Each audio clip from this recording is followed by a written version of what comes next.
The marble floor was cold beneath her knees.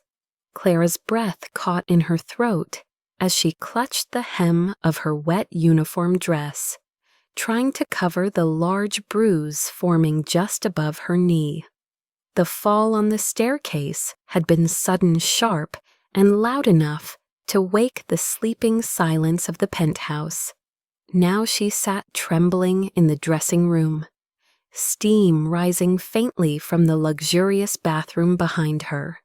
Blake Armitage knelt in front of her, his crisp white shirt, damp from the rain outside the top buttons, undone, exposing the rise and fall of his chest as he exhaled deeply. "Let me see it," he said quietly. His voice was low, almost tender, but Clara flinched. "No, please, I'm fine." "You're not," he replied, reaching slowly for the fabric she gripped so tightly. "You fell hard. I heard it from upstairs. You've endured enough from me. At least let me help this once."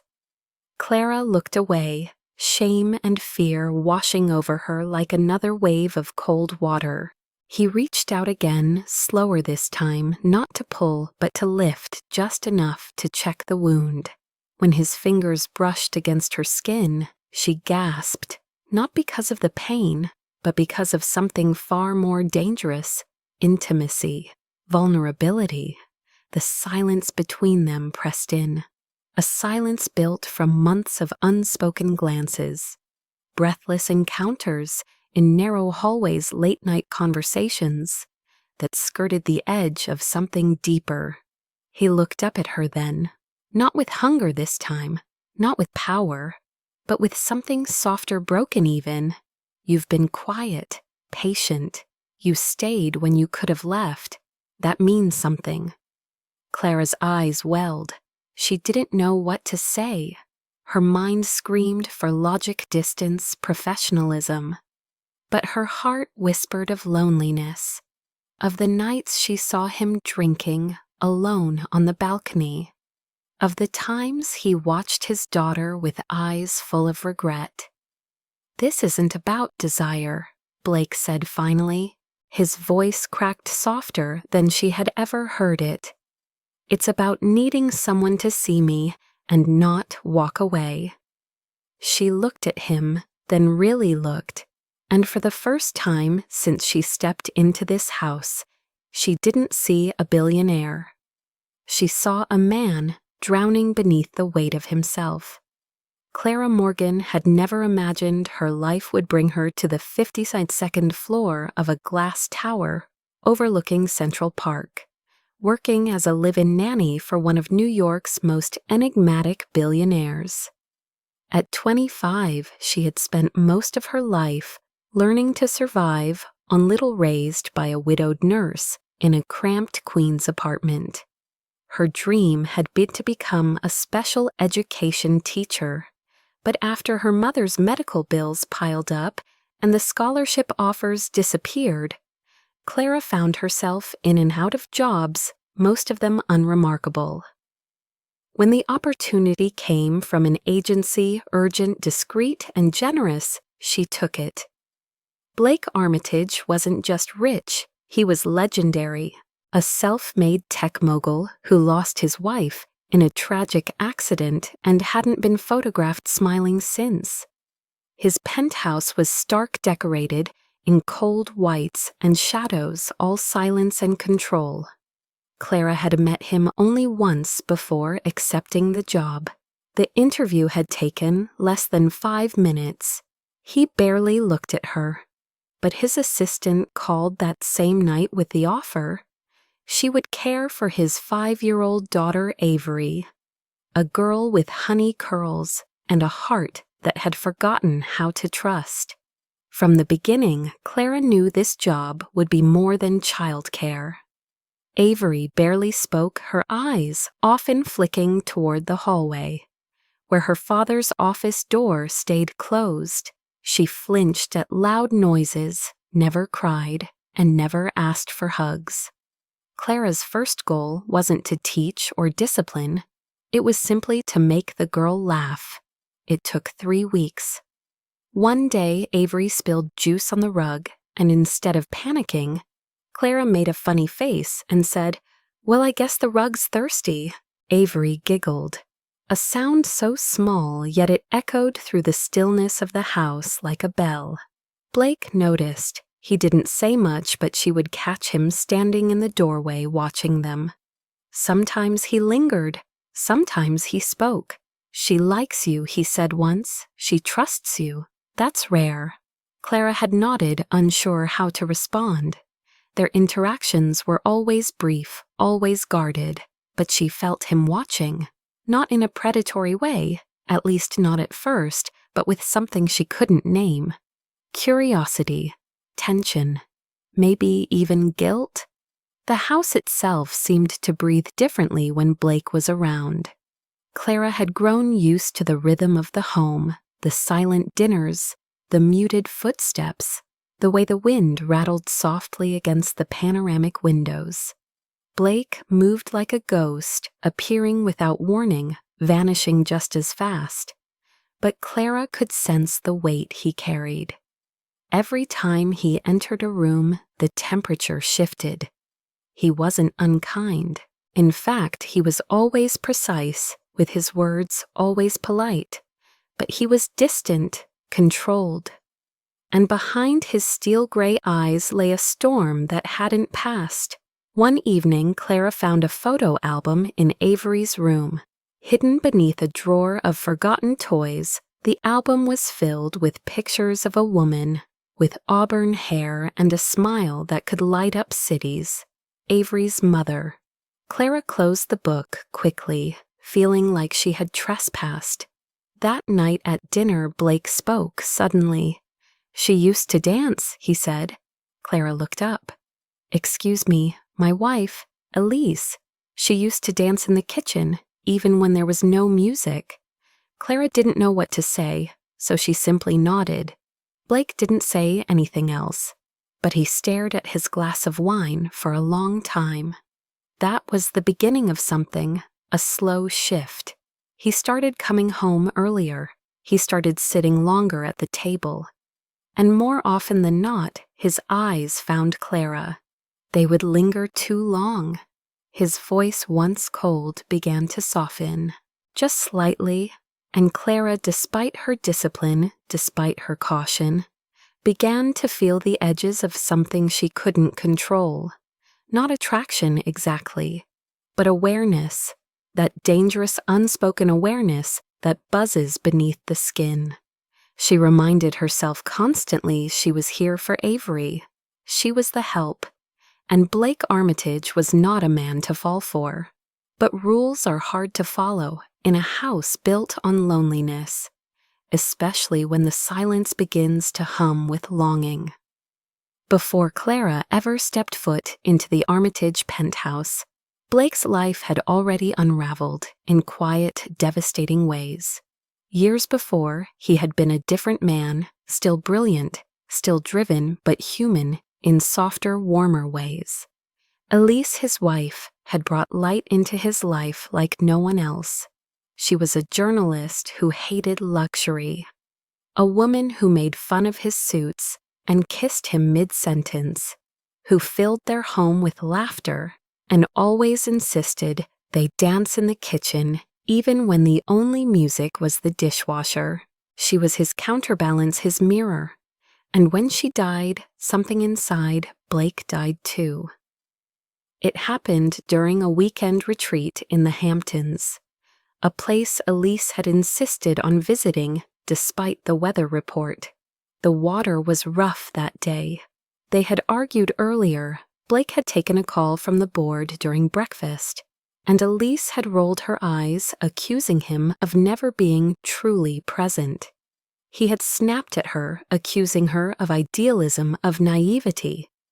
She had gone for a walk on the beach with Avery, then just a toddler. Blake stayed behind. By the time he realized they were taking too long, a lifeguard had already been yelling. Elise had gone into the water after Avery's toy and been caught in a rip current. Blake had run, but he was too late. He dove in, swam until his lungs ached, but he never reached her in time. The ocean returned her body the next morning. After that, he changed.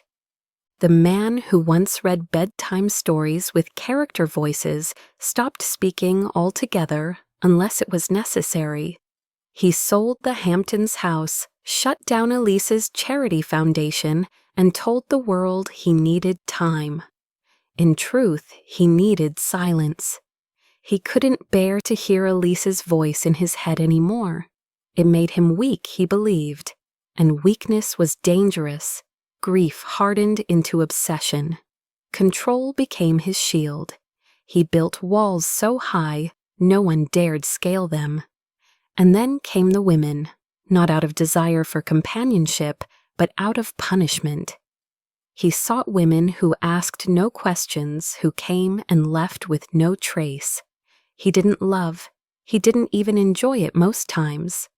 It was a transaction, a moment of forgetting. But even those moments grew hollow. He started drinking more, sleeping less. The board noticed, the press speculated, but no one dared confront him. Blake Armitage was untouchable, or so he thought. Until one morning, Avery refused to go to school. She sat at the breakfast table, silent tears in her cereal. When he asked what was wrong, she simply said Mommy used to sing. No one sings anymore. That night, Blake hired a nanny, not the most experienced one, not the one with 10 degrees and an Ivy League smile, but the one whose eyes looked like she knew how to stay when things got hard. Clara. He didn't expect much, just someone to make his daughter smile.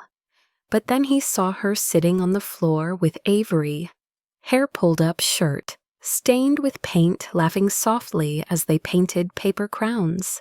He stood at the door, unseen, something twisting in his chest. She reminded him of Elise, not in appearance, not in voice, but in presence. She was calm in chaos, still in storms, and that terrified him. He didn't want to feel.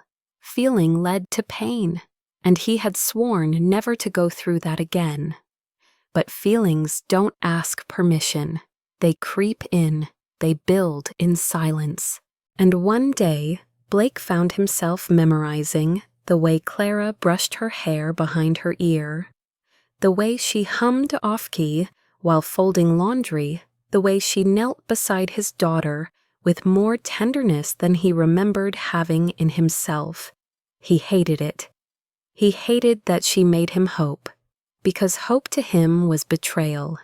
Still, he couldn't help watching, waiting, wondering. And when their eyes met across a dimly lit hallway or over Avery's dinner plate, he felt the heat of something unspoken. It scared him more than grief ever had, because grief was predictable, but desire, that was chaos. And Blake Armitage had vowed never to let chaos in again.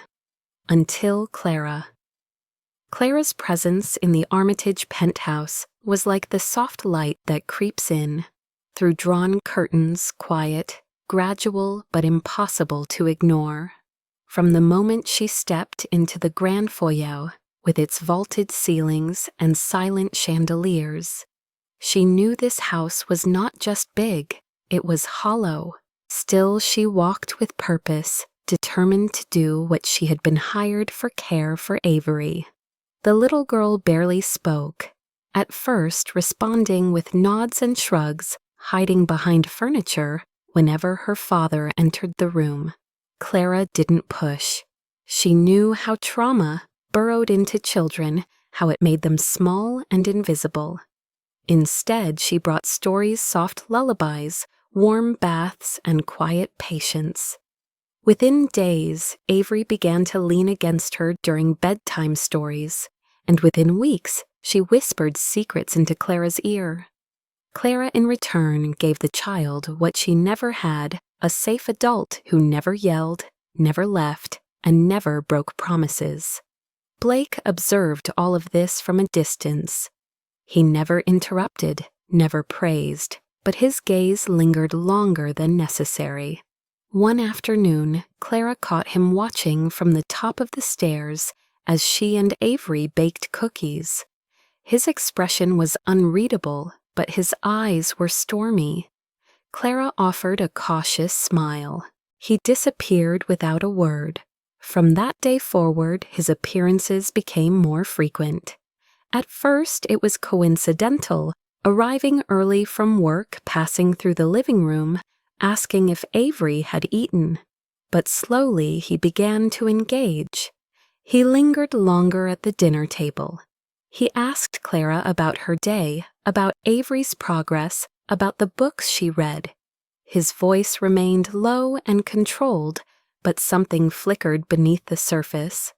Clara answered politely, always measured always, with the unspoken understanding that she was the help and he was the employer. But boundaries have a way of blurring when silence becomes familiarity. One evening, as Clara folded laundry in the guest suite, Blake entered without knocking. He froze when he saw her holding one of his dress shirts. She looked up, startled. "Sorry," she said quickly, "I was just—" He stepped inside slowly. "You're always doing more than expected." She nodded, unsure. He stepped closer. It wasn't just gratitude in his eyes. It was something more primal. The air thickened. She tightened her grip on the shirt.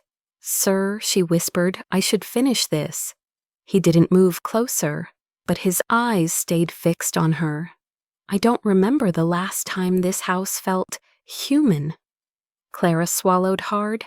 "I'm just doing my job." He nodded slowly, then turned and walked out. That night she couldn't sleep. Something had shifted.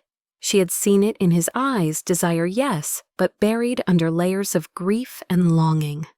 It wasn't just attraction, it was need, and it scared her. She didn't come here for this. She came for a paycheck, for stability, for a child who needed love. But now there was something else growing in the quiet corners of the penthouse. The next day, Blake avoided her. He left early, returned late. For a while, things returned to routine. But Clara noticed changes. A new bottle of whiskey appeared in the kitchen cabinet. The sound of him pacing the hallway past midnight grew louder, and his gaze, when it landed on her, lingered with apology. One rainy Thursday, Clara walked Avery to the playroom after dinner and returned to the kitchen to clean up. She found Blake sitting at the counter, tie-loosened eyes distant. He gestured to the stool next to him. "Sit," he said. She hesitated. "Please." She sat. For a few minutes, neither spoke. Then he said, "My daughter used to laugh like that with her mother." Clara nodded, folding her hands. "I'm not trying to replace her." "I know," he said quickly. "That's why it scares me." Clara looked at him, really looked. He was unraveling in slow motion, and for the first time, she didn't just feel sorry for him. She felt something deeper, compassion. That night, as she tucked Avery in, the little girl asked, "Do you like Daddy?" Clara paused. "I think he's trying." Avery nodded. "I want him to be happy again." Clara kissed her forehead and whispered, "So do I." But in her chest, a warning bell rang, because trying wasn't enough. And sometimes broken men reach for light, not because they want to heal, but because they want to escape the dark. Clara had to be careful. The house was changing. So was she. And so was Blake. Something inevitable had begun. The days that followed felt heavier. Not with drama, not with loud confessions or overt gestures, but with something quieter and far more dangerous tension. Blake began appearing at breakfast, something he never used to do. He no longer hid behind locked doors or conference calls. Instead, he lingered in the background, always within sight, always watching.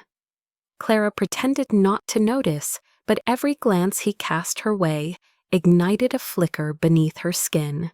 It wasn't fear exactly, It was awareness. His presence followed her like a second shadow. One afternoon, she was folding laundry in the living room while Avery napped. She reached for a towel and felt a shiver run down her spine. She turned. Blake was standing at the doorway, tie-loosened sleeves, rolled-up gaze unreadable. She straightened immediately. "Sir, do you need something?" He didn't answer right away. "I canceled a meeting. I thought maybe we could talk." "About Avery?" she asked, forcing her tone to stay neutral. "About you," he said.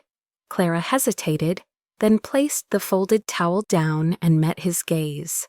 "I don't think that's appropriate." "I know," he said softly, "but I want to know the woman who brought life back into this place." She wanted to walk away.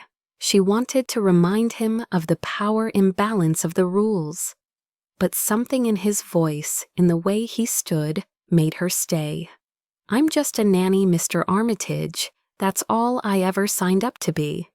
And yet, here you are, the only person in this house who makes my daughter laugh, who makes me forget how much I hate coming home." Clara felt her heartbeat rise. She stepped back, creating space.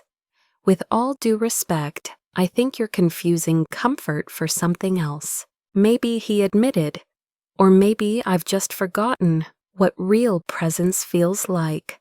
That night she locked her bedroom door, not because she feared him, but because she feared herself. Because every time he looked at her, she felt something stir, a longing, a pull, a dangerous curiosity. She couldn't afford to feel anything. Not for a man like him. Not when so much was at stake. The next morning she avoided him. She left notes instead of giving updates in person. She focused entirely on Avery, keeping her laughter loud enough to drown out the silence. But Blake didn't push. He seemed to sense her distance and respected it. Or so she thought. 2 nights later, the electricity flickered during a thunderstorm. Avery had fallen asleep early, and Clara went downstairs to check the circuit breaker. In the dim hallway, she nearly ran into Blake, barefoot, hair tousled, holding a flashlight. "Storm's bad," he said. Clara nodded, brushing a wet strand of hair from her cheek. "I'll check the basement." He took a step closer. "You're soaking wet." She didn't respond. His eyes dropped to her damp blouse, then darted away. "Sorry," he said quickly, voice strained. Clara turned to leave, but he gently caught her wrist. "I won't cross the line. I don't know how to do this." Clara looked at his hand, then at him. "You don't need to do anything," she said. "Just be the father your daughter needs. That should be enough." He let her go. It wasn't the touch that shook her. It was the restraint. The way he trembled slightly, like a man on the edge of something he didn't understand. Clara fixed the breaker and returned to her room, but she couldn't sleep. Her mind kept replaying his words, his tone, the storm in his eyes. He wasn't a predator. He wasn't dangerous. He was lonely, starving for connection. And somewhere deep inside, she understood that. Understood it too well. The next morning, Blake apologized, not with words, but with space. He stopped seeking her out. He resumed his cold routine. Clara appreciated the gesture, but it didn't make the tension disappear. If anything, it magnified it.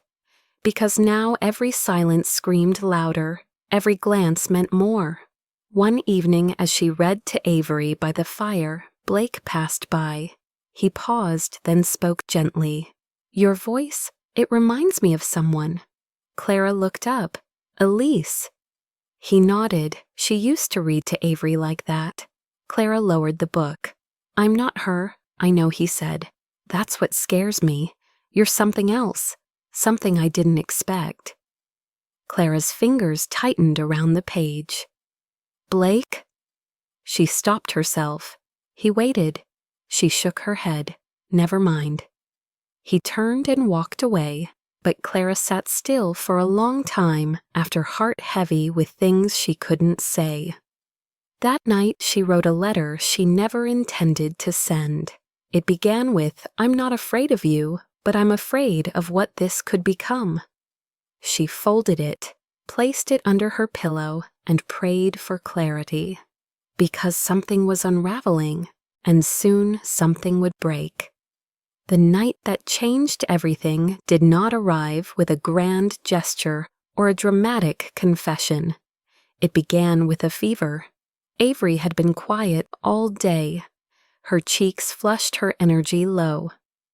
Clara noticed it right after lunch and had kept a close watch, administering children's medication, placing cool cloths on the girl's forehead, and reading stories softly by her bedside. Blake had been gone since morning, attending a board meeting downtown. Clara hadn't heard from him all day. Around midnight, Avery's temperature spiked. Her small body trembled, her breathing shallow.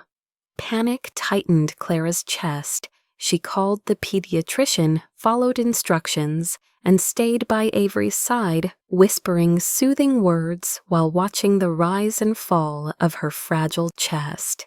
She didn't even notice the door open until Blake rushed in drenched from the storm, his eyes wild. "What happened?" he demanded, voice cracking. Clara stood, hair a mess, hands shaking. "She's burning up. I gave her the meds. Doctor said to monitor.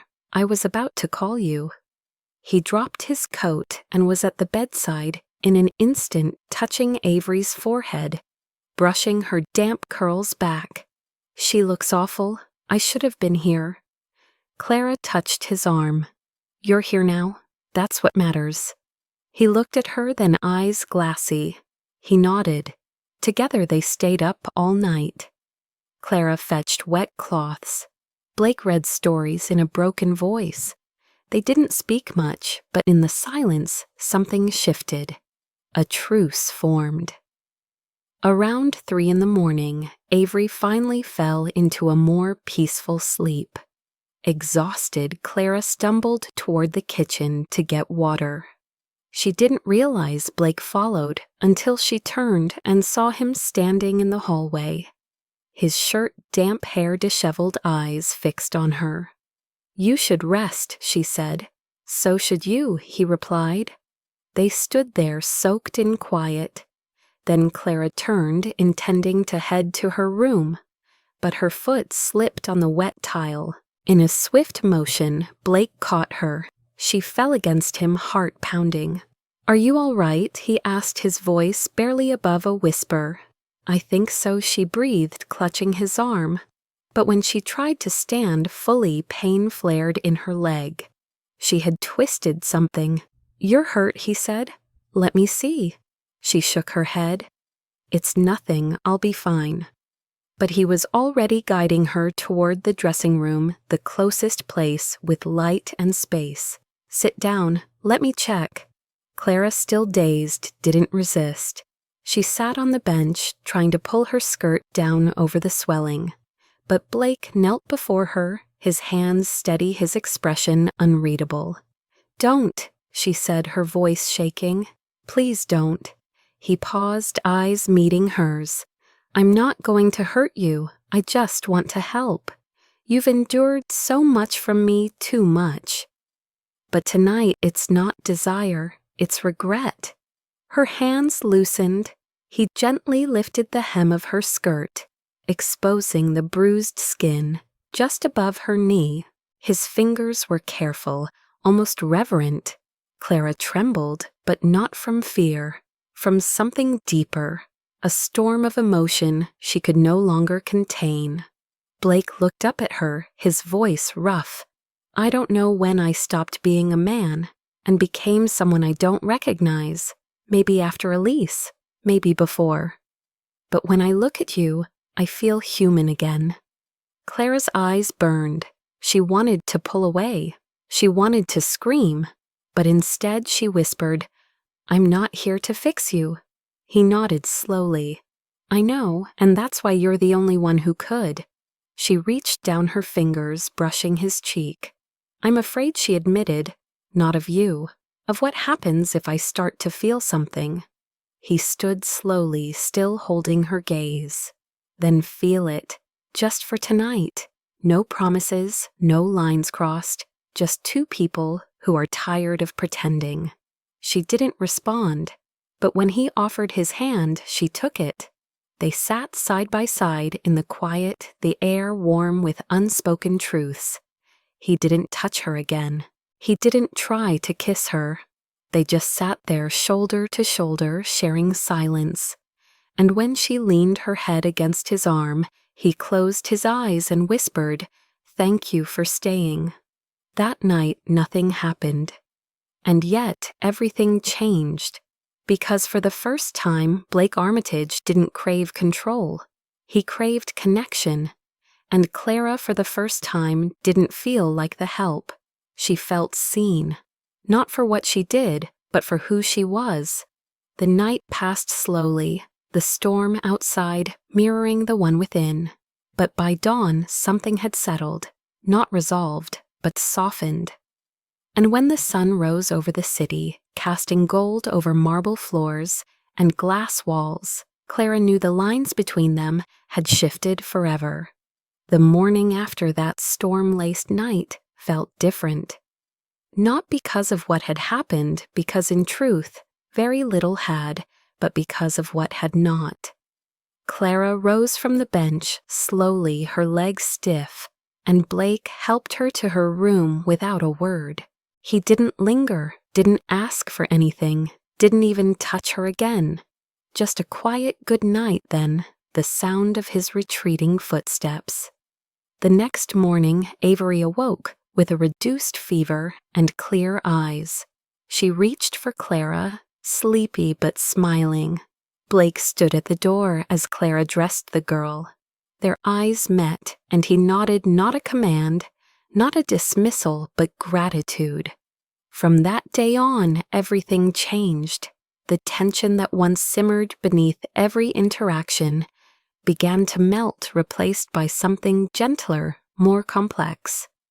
Blake no longer avoided her, but he also stopped pursuing. Instead, he began doing something Clara never expected. He respected her space. He spoke less, but when he did, his words were thoughtful.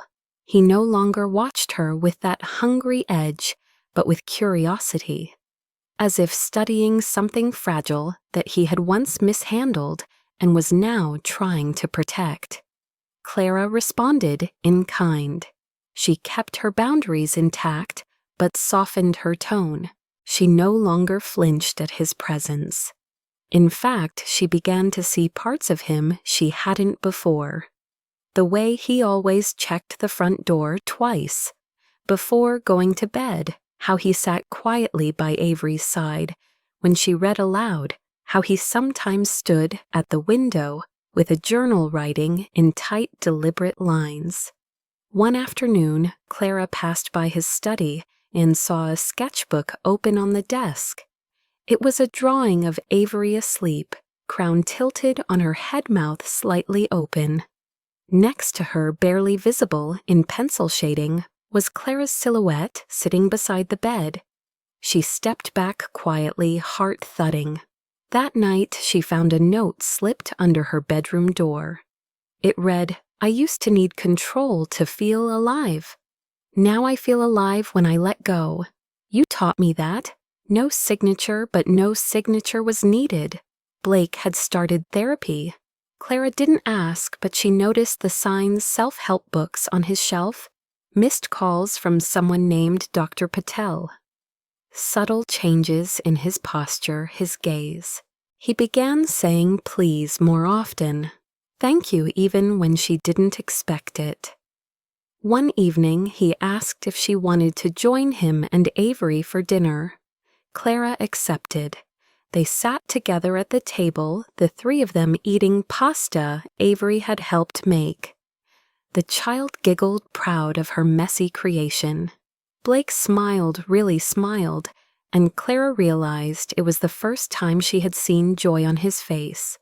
Not pleasure, not distraction, joy. After Avery went to bed, Clara began to clear the dishes, but Blake stopped her. "Let me, you've done enough." She hesitated, surprised.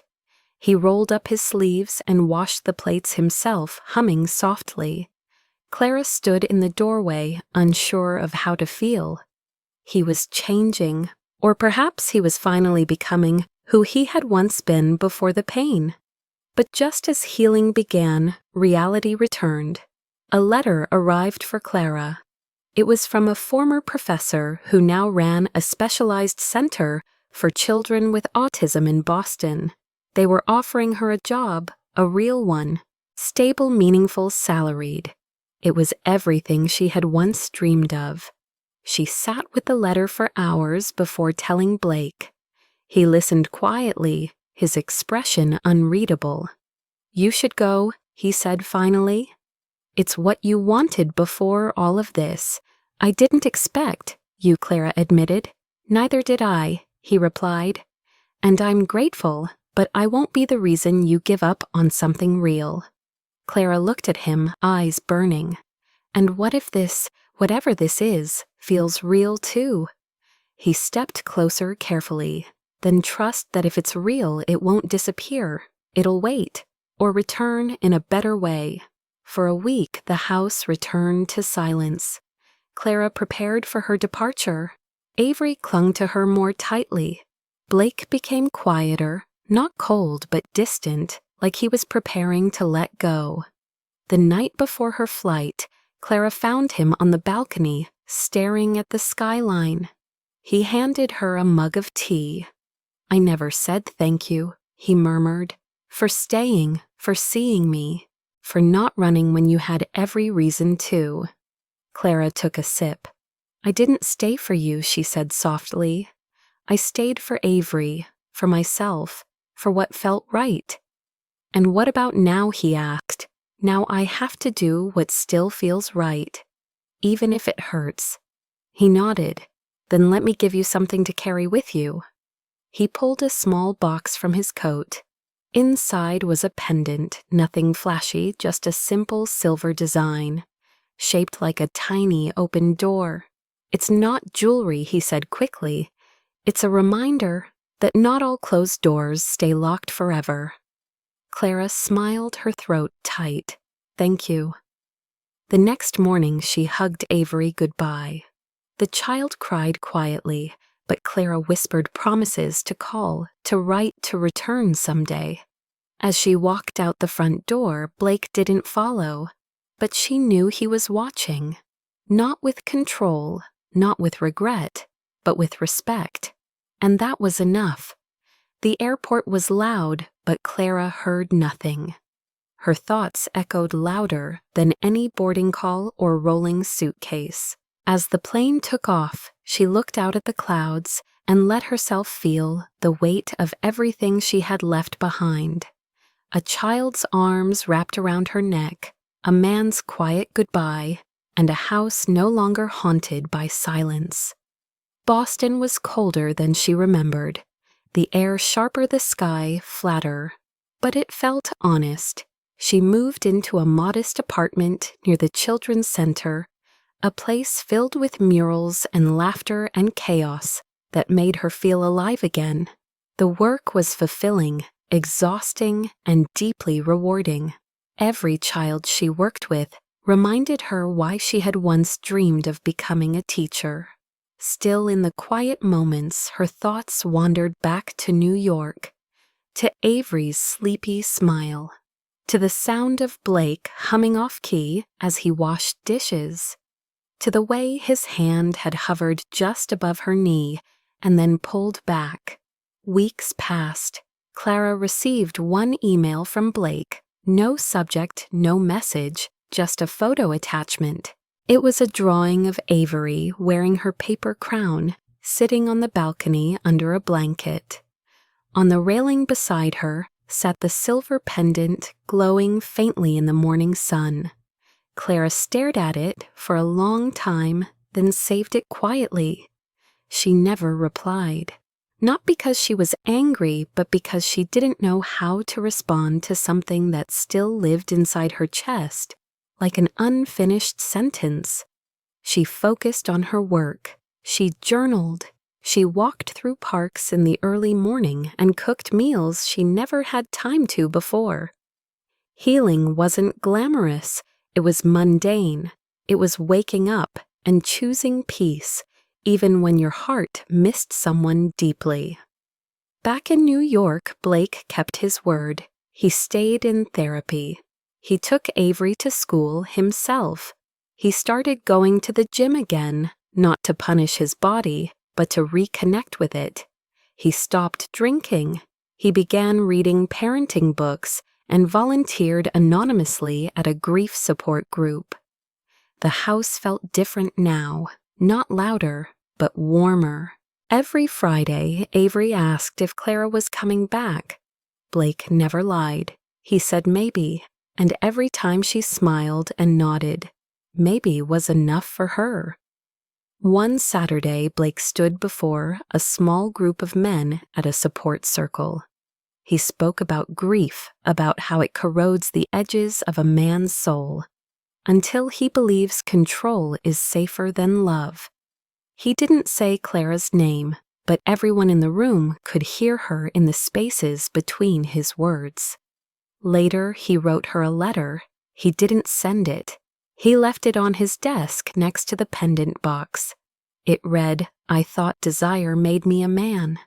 But you taught me that restraint, compassion, and presence make me human. You weren't mine to keep. But you'll always be the turning point I never saw coming." Months passed. Clara continued her work. She hosted a story hour for children every Saturday, and sometimes without planning to, she'd read a tale about a castle and a lonely king, and the nanny who taught his daughter to laugh again. The children clapped, the parents smiled, and she carried on. Then one evening, a familiar envelope arrived. No return address. Inside a child's drawing. Avery had drawn 3 figures herself, Clara and Blake. They were standing under a sky with a sun and a banner that read, "Welcome back." Clara's eyes filled. On the back, a single line in child's handwriting, "I miss your voice." That night, Clara sat on her couch and didn't cry. She just smiled through the ache. She wasn't ready to go back. Not yet. But for the first time, she didn't feel like she had left something unfinished. She felt like she was in the middle of something still growing.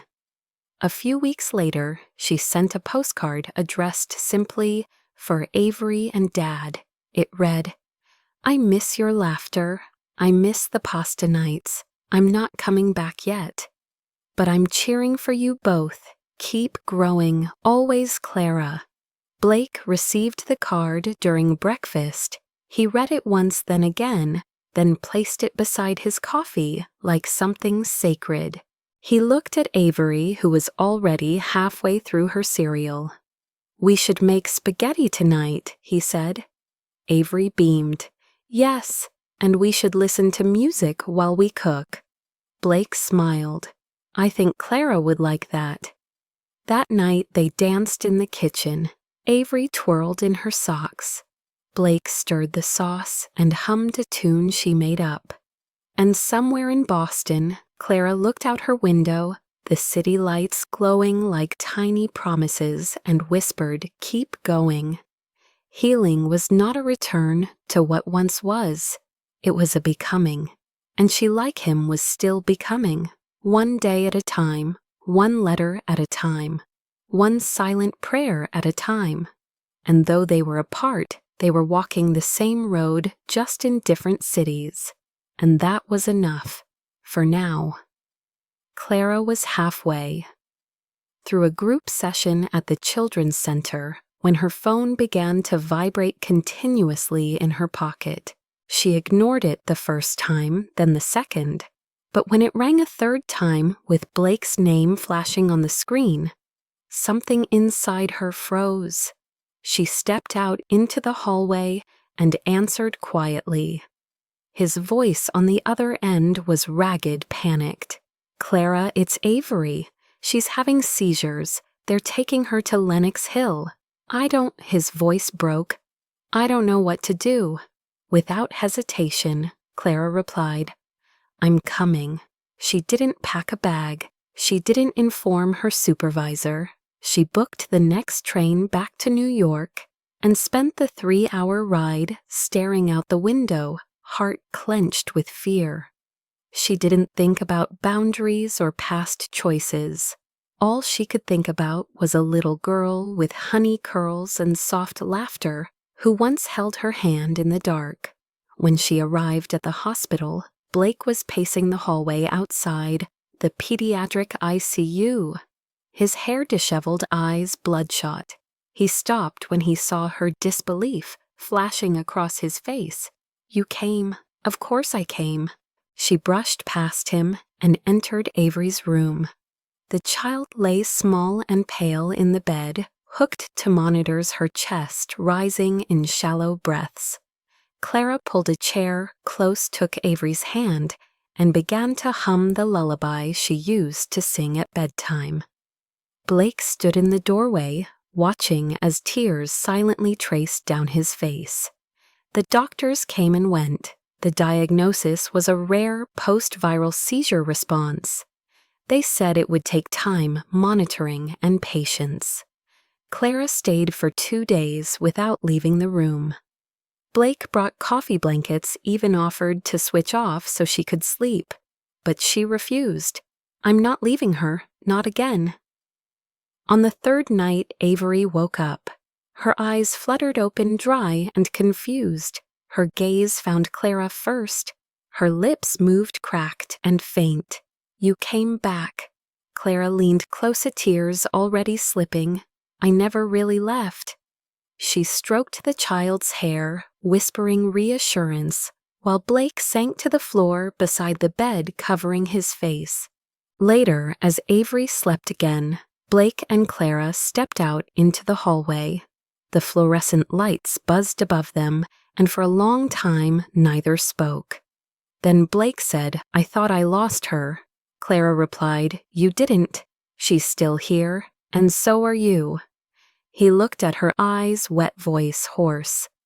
"I'm sorry I ever made you feel like you had to carry it all alone. You didn't make me, Blake. I chose to. Because she needed someone. Because you needed someone. And because I didn't know how to love halfway." He took a step closer. "And now I'm learning to love differently. For myself, for Avery, and maybe, just maybe, for you." He didn't ask her to stay. He didn't beg.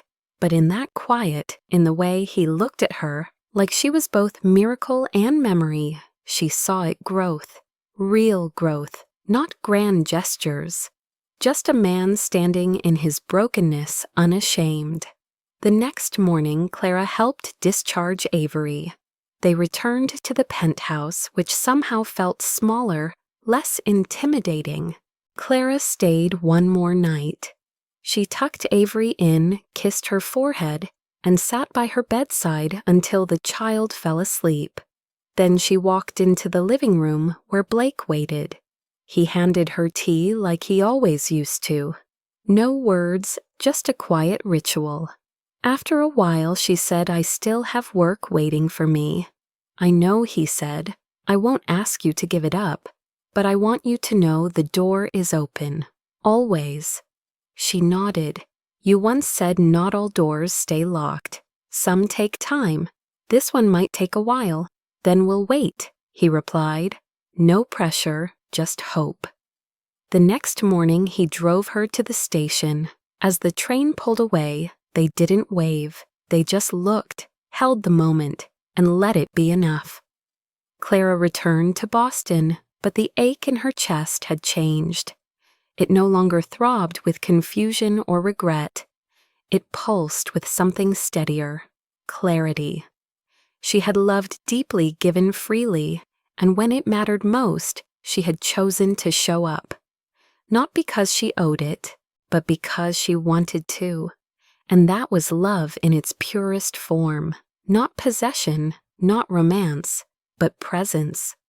Meanwhile, Blake stood by the window that evening watching the city lights flicker. Avery was asleep again, her breathing calm. On the table beside him in the drawing she had made weeks before, 3 figures, a sun, a banner. But now he understood something. Clara hadn't come back to stay. She had come back to help them stand. And because of her, they could. From that point on, Blake didn't wait for her return. He built a life where she would be welcome but not needed to complete it. And Clara didn't wait for a call. She built her life forward, but with a door in her heart still slightly open. Because when love is real, it doesn't demand, it offers. And sometimes the most selfless act is walking away without closing the door. Seasons changed, letters slowed, but the connection remained. Clara sent postcards from Boston. Small updates, a drawing from a student, a photo of the ocean on a foggy morning. Blake replied with sketches, simple ones, Avery's latest school project, a favorite flower. Clara once mentioned in passing a window with the sun rising through it. No promises were made, and yet everything between them felt like a promise. Months passed. Avery thrived. Blake remained consistent. Therapy continued, boundaries held firm, and healing became a daily practice rather than a destination. Clara began hosting workshops on emotional resilience for children. In one session, a child asked, "Can you love someone and not be with them?" Clara smiled gently and answered, "Yes.